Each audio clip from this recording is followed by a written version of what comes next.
Yan, ito yung ano guys, ito yung pinalitan ko ng resistor eh. Part 2 na lang sa ating YouTube. Di tuloy na naputol eh. Yan. Testingin ulit natin guys. At kung andar kanina P4 P4 error, nakita nyo naman na tinesting ko P4 talagang lumalabas na error.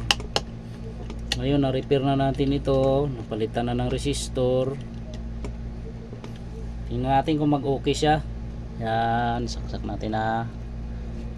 Tingnan natin kung gagana to. Wait lang. Yan, meron na tayong yan. Tapos yan, may ano na tayo, power. Yan.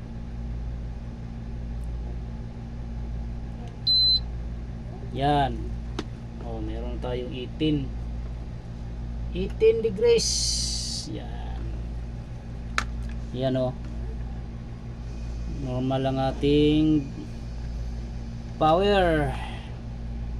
Yan ang blinking na yan. Pag umandar ang ating compressor, bali mag-standby na yan.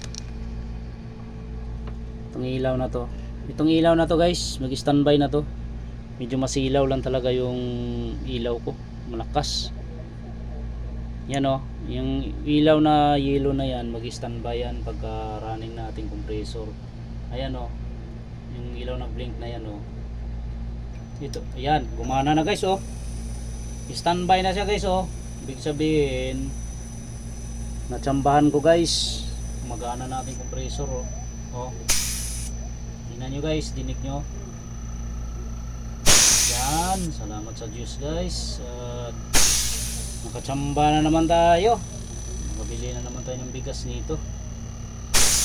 Yan. Patayin ko muna guys kasi wala tayong heatsink. Ay, gumagana na oh compressor natin.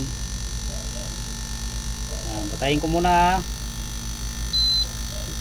Lagyan ko muna heatsink to.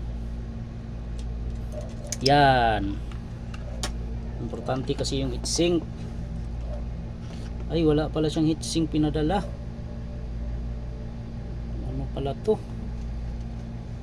Temporary ko muna pala to. Walang heatsink. Lagyan ko muna nito guys. Temporary ko muna. Hindi ko alam kung sakto to eh. Hindi natin mapapaandar ng ano to matagal pag wala siyang heatsink. Sirain ang board natin ng IPM. Hanap muna ako ng heatsink. Wait lang